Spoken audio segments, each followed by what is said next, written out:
İmam Kazım əleyhissalam buyurur: İnna lillah ibadan fil arz yas'avna fi havaicin nas.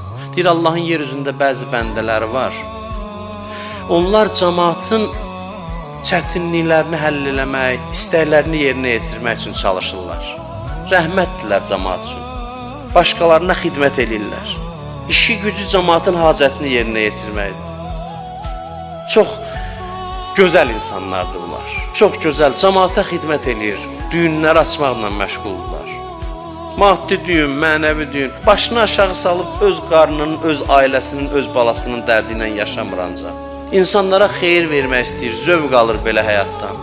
Başqalarının düyününü açmaqdan zövq alır. Buyurur ki, belə adamlar var. Ondan sonra buyurur ki, humul aminun yevməl qiyamə. Onlar qiyamət gününün əmin-amanlığında olanlardır.